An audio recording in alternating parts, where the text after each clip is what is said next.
반갑습니다. 홍대중앙교회 중등부 여러분. 여러분의 인생에는 어려움이 있지요. 그 어려움을 두고 사람들이 이렇게 말합니다. 어려움 이겨내야 해. 야, 그 어려운 건 이겨내야 돼. 라고 말해주죠. 그런데 우리 물어요. 도대체 왜 시험이 있을까요? 왜 그런 어려움이 우리 가운데 있냐는 것입니다. 하나님은 왜 우리를 시험하시고 그 어려움에 우리를 내버려 두시냐는 말입니다.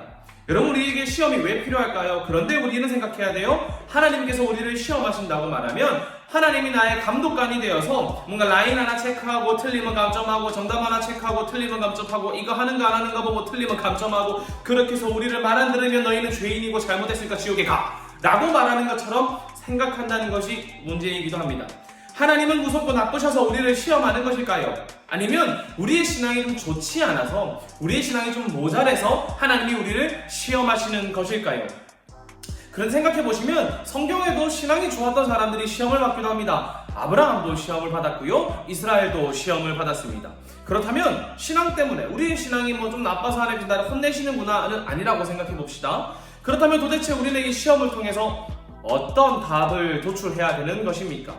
이를 알기 위해서 먼저 시험의 성격을 알아야 돼요. 첫 번째 시험의 성격은 테스트입니다. 테스트는 우리의 신앙을 점검하는 것이죠. 우리가 시험 왜 보나요? 우리가 얼마큼 이해하고 있는지 확인하기 위해서 보지요. 테스트는 우리의 신앙을 점검하는 것입니다. 내가 가지고 있는 신앙이, 내가 살아가고 있는 신앙이, 신앙적인 삶이 바른지 옳은지 체크하는 거예요. 예를 들어서 여러분이 선한 사마리아인의 설교를 들었다고 생각해 봅시다. 선한 사마리아인 연약한 자, 넘어진 자, 지친 자를 도와줘야 된다고 말했어요. 그런데 여러분이 그 설교를 듣고 마음이 뜨거워졌단 말이죠. 그런데 하필이면 또 여러분 앞에 한 친구가 쓰러져 있습니다. 도와줄까 말까 하다가 이제 그 친구를 돕지 못하고 다른 사람들이 전화해서 병원에 갔다고 칩시다. 여러분 마음 가운데 무거움이 생겼어요. 말씀대로 살기를 작정했지만 그렇게 못했단 말입니다. 마음이 무거워졌어요. 나중에 생각해보니까 하나님이 내게 야, 너 말씀대로 살라고 나에게 테스트를 주신 것 같은데 못한 것 같아서 실패한 것 같아서 마음이 무거워지고 이제는 하나님이 두려워지기 시작했습니다. 내가 하나님 말씀을 살지 않아서 하나님 말씀대로 하지 않아서 무언가 틀린 답을 써버린 거서 틀린 답을 제출한 것 같은 그런 마음이 든단 말입니다. 그럼 하나님이 이제 나에게 벌을 주시고 잘못했다 너 혼났어 틀렸어 나빠 라고 말하실까요?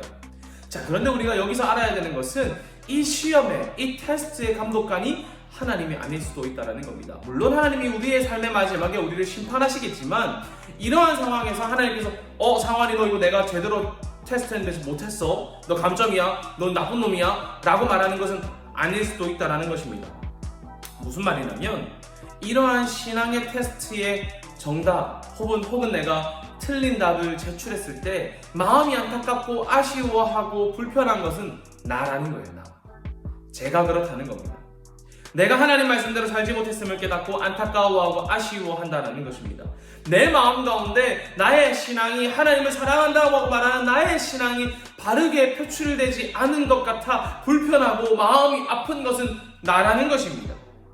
내가 가진 신앙을 살아내지 못하는 것을 체크하는 것.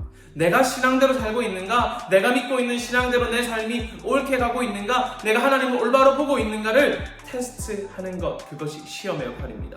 우리의 인생에서 나타나는 테스트는 오히려 우리의 신앙을 점검합니다. 그리고 신앙과 나의 삶이 같은지를 판단하는 기준이 되는 것이지 너 오답이야 틀렸어 오답대로 살면 너 잘못된 거야 너 완전 마이너스야 라고 하기 위해 점수를 매기기 위함은 아니라는 것입니다. 출애굽기의 규례와 율법은 하나님께서 이스라엘 백성들이 그 율법 안에서 하나님을 누리고 하나님을 경험하고 하나님의 백성다운 것임을 깨닫기 위한 것이지 너희 규례 못 지켰어 마이너스 하기 위함은 아니라는 것입니다. 또 하나의 시험은 시련입니다. 트라이얼이라고 하기도 하죠. 우리의 인생에 어려움이 있습니다. 하나님께서 우리의 삶을 만드시면서 즐겁고 행복한 일도 만드시지만 어려운 일도 만드신다는 거예요. 이는 하나님께서 우리의 고통을 즐기시는 이상한 요상한 하나님이셔서가 아니라 이 고난과 시련을 통해 우리가 무엇을 바라봐야 할지 어디를 바라봐야 할지 바르게 보게 하기 위함이라는 것입니다. 우리에게 주신 시련은 우리를 넘어뜨리고 우리를 넘어뜨리고 실패시키고 좌절시키려고 주시는 것이 아니라 이 어려움을 통해 무엇을 보아야 할지 바르게 보게 하기 위함이라는 것입니다. 우리의 시련은 하늘을 바라보고 우리를 붙잡으시는 하나님을 만나는 것, 하나님의 무한한 사랑을 경험하는 것이 목적이 될 것입니다. 예를 들어서 한번 들어볼까요? 우리 운동하는 친구들 있죠. 운동하는 친구들은 훈련 너무 힘들잖아요. 달리기도 계속 하고 무거운 것도 막 들어야 됩니다. 그런데 그 어려운 거 왜 해요? 안 해도 되잖아요. 그러나 그 어려운 훈련을 거치고 찢어질 것 같은 근육의 어려움을 거치고 견디고 내어서 이 모든 것의 결론이 여러분의 인생을 망치기 위함이 아니라 무엇입니까? 더 큰 목적, 더 나은 선수, 더 멋진 선수, 더 실력이 있는 선수가 되는 것 아닙니까? 우리의 더 큰 목적에 가까워지기 위한 시련이라는 것이죠. 이러한 어려움을 이기기 위해서 우리가 어떻게 해야 될까요? 와, 이 어려운 시련을 이겨내기 위해서 뭐 어떻게 하겠습니까? 우리의 목적과 방향을 알아야 됩니다. 자신의 방향을 돌아봐야 돼요. 내가 이 어려운 시련 가운데, 어려운 훈련 가운데 좋은 운동선수가 되겠어, 실력이 나아지겠어 라는 목적이 있는 것처럼 우리의 인생의 시련과 어려움 가운데 우리의 방향을 보는 겁니다. 나를 돌아보는 거예요. 그래서 맞아, 나는 하나님 백성다운 삶을 살겠어. 이 어려운 시련 가운데서도 하나님 백성다운 삶을 살겠어 라고 하면서 우리의 삶을 이겨낼 수 있는 겁니다. 이스라엘이 다른 나라에게 피해서 망했을 때 그들이 무엇했냐면 자신들을 돌아봤어요. 우리가 왜 망했을까? 우리는 도대체 무엇을 잘못했을까? 생각해보니 하나님을 떠나서 살았다는 것을 그들이 깨닫게 되었다는 겁니다. 그리고 여호와께 돌아가자 라고 말했다는 거죠. 우리의 시련은 스스로를 돌아보게 만들고 자신을 성찰하게 만들고 우리의 목적과 방향을 바로 알게 만듭니다. 여러분의 인생에 어려움과 시련이 있을 그때에 좌절하지 마시고 여러분을 돌아보시고 여러분 방향을 올바르게 셋업하십시오. 하나님께서 우리에게 어려움과 시련을 허락하시지만 그 뜻과 의도는 그 어려움과 시련을 이겨내고 하나님을 바라보는 것이기 때문입니다. 하나님의 뜻과 하나님의 방향과 하나님의 목적은 우리에게 주어진 어려움을 통해서 위를 보게 만드는 것이지 우리를 무너뜨리고 아래로 끌어내리려고 하는 것은 아니라는 것입니다. 시험의 마지막은 템테이션, 유혹입니다. 그런데 유혹은 앞에 두 가지와는 결을 좀 달리하는 것 같아요. 유혹은 하나님께서 하는 것이 아니라고 저는 생각합니다. 이것은 우리를 끌어내리려는 시도이며 우리를 하나님에게서 떠나게 만드는 겁니다. 하나님에게서 떠나게 만드는 것을 하나님이 하시겠냐는 거예요. 하와가 뱀의 유혹을 받았을 때를 한번 생각해 보십시오. 뱀은 하와에게 와서 하나님께서 먹지 말라 말씀하신 선악과를 먹으라고 합니다. 하나님께서 선악과를 먹나 안 먹나, 이 녀석들 잘하고 있나 안 하고 있나를 체크하기 위해서 두신 것이 아니라 선악과는 하나님께서 우리와 함께 한다는 상징이죠. 우리의 창조주이며 공급자이심을 하는 상징입니다. 우리가 세상을 둘러볼 때 하나님 계실까 했을 때 저 선악과를 보면서 하나님 나와 함께 하시는구나를 알게 한다는 겁니다. 그런데 하와는 뱀의 유혹에 못 이겨 선악과를 먹고 하나님에게서 멀어지는 선택을 하게 되죠. 근데 여러분, 이러한 삶의 유혹이 우리에게도 늘 있습니다. 우리를 무너뜨리려고 하는 유혹은 늘 있단 말입니다. 그리고 그 유혹이 하와의 유혹처럼 대단하지 않을 수도 있어요. 신앙의 중심이 아니라 곁다리를 보게 하는 유혹이 얼마나 많은 줄 아십니까? 예를 들어볼까요? 여러분이 예배하고 있는데 찬양팀 아이들이 삑사리를 냈어요. 존귀한! 이렇게 다 삑사리를 냈어요. 그럼 어떤 생각이 들어요? 존귀한 하나님이 보이지 않아. 저 삑사리 낸 저 사람이 웃겨 보여요. 그리고 막 앞에를 보고 있는데 막 불이 깜빡깜빡깜빡깜빡해. 그러면 뭐 불도 안 가고 뭐 하는 거야 생각이 들 수도 있고, 현수막이 막 떨어지려고 해요. 그러면 전사님 저런 거 체크하라고 뭐 하시는 거야 라는 생각이 들기도 한다는 겁니다. 너무 간단한 것 같지 않나요? 그러나 유혹의 본질은 우리를 하나님에게서 떠나게 만드는 것입니다. 하나님에게서 멀어지게 만드는 것입니다. 오늘 좀 기분이 나빠요. 친구한테 조금 말을 틱 내뱉었어요. 그리고 하나님에게서 마음이 떠나기 시작합니다. 그 던짐으로 인해 그 강한 말을 던짐으로 인해 서로가 상처를 받고 교회에서 멀어지고 떠나지는 것도 하나의 유혹일 수 있습니다. 우리에게 찾아오는 유혹이 거창하지 않더라도, 우리에게 찾아오는 시련이 어마어마한 아픔을 남기지 않더라도 언제나 하나님을 떠나게 만들 수 있고 하나님에게서 우리를 넘어뜨리게 만들기에는 충분하다는 것입니다. 근데 여러분, 문제가 뭔지 알아요? 유혹과 시험이 잘 구분이 가지 않는다는 겁니다.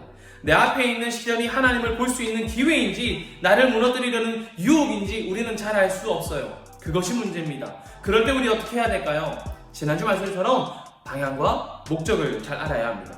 이 시험을 통해 우리가 무엇을 바라보느냐, 이것이 중요하다는 겁니다. 유혹은 나를 부정적으로 만들지만 시련과 시험은 내가 섬기도록 만들기 때문입니다. 예를 들어볼까요? 아까 찬양팀에서 삑사리 내가 잘 못하는 것 같아. 그러면 유혹은 우리를 부정적으로 만들어서 저게 뭐야? 실력이 저게 뭐야? 연습은 안 하고 저게 뭐야? 할 수 있지만 시련과 시험이라면 내가 그 자리에 가서 섬기게 만든다는 것입니다. 뭔가 정리가 잘 안 된 것 같아요. 그러면 유혹은 저게 뭐야? 정리도 안 하고 깨끗하지도 않고 뭐야 하게 만들지만 시련과 시험이라면 내가 그 자리에 가서 정리하고 깨끗하게 만드는 섬김의 자리로 만든다는 것입니다. 우리는 우리의 어려움에서 우리의 태도를 정해야 됩니다. 시련과 시험, 유혹 앞에 우리의 행동을 결정해야 된다는 것입니다. 그러므로 여러분의 여러 인생의 갈래 중에 하나님의 뜻에 순종하는 습관을 들이셔야 해요. C.S. 루이스는 스크루테이프의 편지에서 이렇게 말합니다. 잊지 말거라. 인간들은 자신들이 동물이며 따라서 육체가 하는 짓들이 반드시 영혼에 영향을 주게 되어 있다는 점을 노상 잊고 산다. 무슨 말입니까? 사람들이 하는 자신의 행동은 자신의 영혼에, 자신의 정신에 영향을 끼치니 날마다 자신의 삶의 태도를 대충 정하지 말고 마음대로 살지 말고 날마다 하나님의 뜻에 순종하는 삶을 살기 위해 노력해야 된다고 이해할 수 있습니다. 함석헌 선생님의 살림살이라는 글을 보면 이런 내용이 있습니다. 모든 냇물이 흘러서 물둥지에 고이고 또 고였다가 흘러가서 여러 갈래의 냇물이 되듯이 사람이 하는 모든 일은 마지막에 한 번은 반드시 정신으로 이어져 생명의 물둥지를 이루게 되고 거기서야 또 모든 것이 나올 수 있다. 같은 말이겠죠. 우리의 모든 행위가 정신이 되고 그 정신이 다시 우리의 삶의 행동으로, 방향으로 흘러나가게 될 것입니다. 우리의 현실에서 위를 바라보는 것, 이러한 삶의 결정과 태도가 유혹을 이기고 시련을 극복하는 우리의 삶의 습관이 되고 방향이 되고 마음을 만든다고 저는 생각합니다. 저는 이러한 것이 영적인 삶이라고 생각을 해요.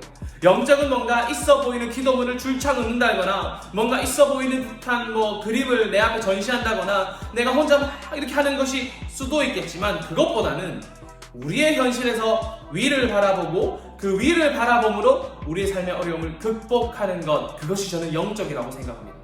참된 영성은 우리의 신앙과 행동이 동일한 말을 하는 거라는 거예요.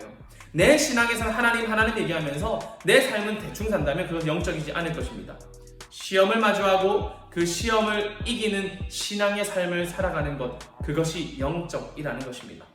유혹을 이길 수 있는 것은 우리의 삶의 행동과 나의 생각, 신앙이 하나가 되어 유혹과 어려움 앞에서 고개를 들어 줄을 볼 때 시작되는 것입니다. 여러분에게는 어떤 유혹이 있습니까? 시험 공부도 유혹이고요, 또 어려움이고요, 시련이고요, 학업 때문에 스트레스 받는 것도 시련이고요, 또 근데 그것 때문에 친구들에게 나쁜 말 하는 것도 시련이고 시험이기도 할 것입니다. 엄마가 예배하라고 하는데 잘 안 되는 것도 시험이고요, 온라인 예배하라고 하니까 잠깐 들어왔다 나가기만 하는 것도 유혹이기도 할 것입니다. 여러분에게 찾아오는 수많은 유혹과 시련, 테스트가 있습니다. 그때 우리의 신앙에 합당한 삶을 삶으로써 몸과 마음이 하나가 됩시다. 신앙의 얘기라면 신앙의 육체적 삶을 살아보자라는 것이죠. 우리 그 어려움이 있을 때 하나님을 바라봅시다. 테스트, 그때 하나님 바라보고요. 시련이 있을 때 하나님 바라보고요. 유혹이 와서 나를 하나님에게서 멀어지게 하려는 그때 하나님을 바라보자는 것입니다. 이 시험과 시련을 넘어 하나님께 다가갈 수 있도록 우리 유혹을 이기고 하나님께서 기뻐하시는 선택을 할 수 있도록 우리 신앙의 색으로 우리 삶을 물들여 봅시다. 기도하겠습니다. 하나님, 우리 중등부 아이들이 시험이 있습니다. 시험 테스트도 있고요, 또 시련도 있고요, 또 유혹도 있습니다. 그러나 그때 우리가 맨날 신앙의 얘기를 하는 것처럼 나 하나님 믿어라고 말을 하는 것처럼 우리 아이들의 삶의 선택이 주님을 바라봄으로 이 시험을 극복하고 하나님께 다가가는 선택할 수 있도록 주님 도와주셔서 이 어려울 그때 자신의 삶에서 날마다 우리의 삶의 선택이, 행동의 선택이 주님의 뜻을 순종하는 선택을 할 수 있도록 습관을 들여서 주님을 바라볼 수 있는 아이들 되어서 참된 영적인 삶, 신앙이 말하는 것처럼 삶을 살아가는 영적인 삶 살아갈 수 있도록 우리 아이들이 이끌어 주셔서 하나님께서 그리하실 줄을 믿습니다. 살아계신 예수님의 이름으로 기도합니다.